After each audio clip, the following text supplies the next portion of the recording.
যেকোনো শিল্পীও রাজনীতির সাথে সম্পৃক্ত থাকতে পারে। দর্শকের সাথে যাতে দূরত্ব না বাড়ে সেই জায়গাটায় শিল্পী সচেতন থাকাটা খুবই দরকার। অভিনয় শিল্পী সংঘ নিয়ে জুলাই বিপ্লবের পর অনেকের মধ্যেই একটু ভুল ভ্রান্তি হয়েছিল বা ভুল ধারণাও হয়েছিল যে অভিনয় শিল্পী সংঘ সম্ভবত স্বৈরাচার সরকারের খুবই লেজুর বৃত্তি করেছে, কিন্তু বিষয়টা একেবারেই সঠিক নয়। তো যে কারণে অনেকেই এই বিষয় নিয়ে প্রশ্ন তুলেছিলেন যে অভিনয় শিল্পী সংঘের আসলে ভূমিকাটা কী। অভিনয় শিল্পী সংঘ সবসময় শিল্পীদের স্বার্থ রক্ষার কেই প্রাধান্য দিয়ে এসেছে, যে কারণে আমরা সাধারণ সভা করেছিলাম। সাধারণ সভায় একটা সংস্কারের প্রস্তাবনাও এসেছিল। সেই সংস্কার কমিটি তৈরি হয়েছিল 4 মাসের জন্য।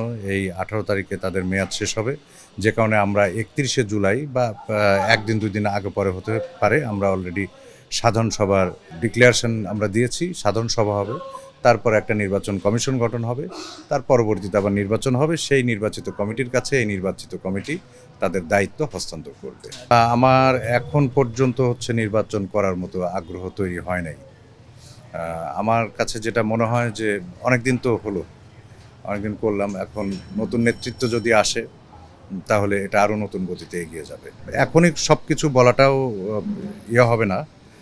পরিবেশ পরিস্থিতি কোন দিকে যায় বা কী রকম আঙ্গিকে সামনে একটা সিকিউরিটি এগিয়ে যাবে, অনেকেই বলছেন থাকার কথা, কিন্তু আমার কাছে এখনও আগ্রহটা তৈরি হয়নি। আমরা একটা লক্ষ্য উদ্দেশ্য নিয়ে কাজ করেছি, ব্যক্তি স্বার্থে কোনো কাজ করিনি। যেমন আমারটা যদি আমি বলি, বা আমাদের কমিটির সবাই অ্যাক্টর সিকিউরিটিতে দেখবেন যে আমাদের ভেতরে যে মত বিরোধ হয় না তা না, কিন্তু অ্যাক্টর সিকিউরিটির ইসি কমিটির ভেতরে কোনো রকমের কলহ কোন্দল আপনারা শুনতে পান নাই, কখনোই শুনতে পান নাই। তো সেই জায়গার থেকে যারা এখানে দায়িত্ব নিয়ে কাজ করতে আসেন, তারা নিঃস্বার্থভাবে সকল শিল্পীর কল্যাণে এই সংঘটা করতে এসেছে।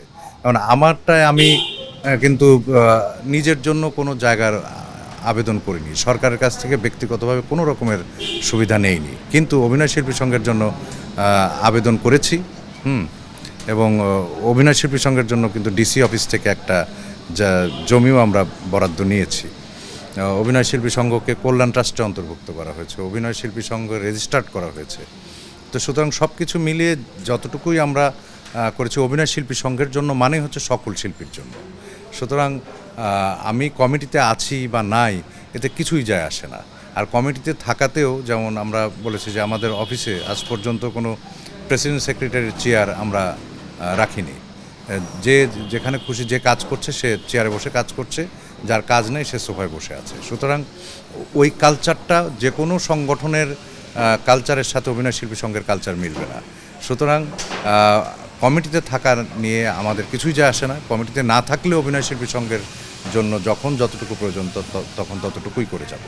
যে কেউ যে কোনো রাজনীতির সাথে সম্পৃক্ত থাকতে পারে, যে কোনো শিল্পীও রাজনীতির সাথে সম্পৃক্ত থাকতে পারে। তো এখন দর্শক তো যে একজন শিল্পীর দর্শক তো সবাই, ডান বাম সবাই দর্শক, শিল্পীর দর্শক। তো সুতরাং দর্শকের সাথে যাতে দূরত্ব না বাড়ে সেই জায়গাটায় শিল্পীর সচেতন থাকাটা খুবই দরকার। যে আমার দর্শকের মধ্যে আওয়ামী লীগ থাকবে, বিএনপি থাকবে, জামাত থাকবে, সিপিবি থাকবে, থাকবে, বাম দলগুলো থাকবে, সব মতাদর্শের লোকই, রাজনৈতিক মতাদর্শের লোকই থাকবে। এমনকি ধর্মীয় যারা একদম কট্টর ধর্মীয় যারা রাজনীতি করেন তারাও থাকবেন। সুতরাং শিল্পীকে ওই জায়গাটাতে থাকাটাই জরুরি। সেইখানে হয়তো আমাদের অনেকেরই আমরা সেই জায়গাটা রক্ষা করতে পারি না, কিন্তু একটা সময় তো এরকম ছিল যে একজন শিল্পী সকলের কাছে গ্রহণযোগ্য, সকলের কাছে ভালোবাসার মানুষ, সকলের শ্রদ্ধার পাত্র তো শিল্পীরাই হবে। কবি, সাহিত্যিক, সাংবাদিক তারা তো সকলের কাছে শ্রদ্ধার পাত্র হবে।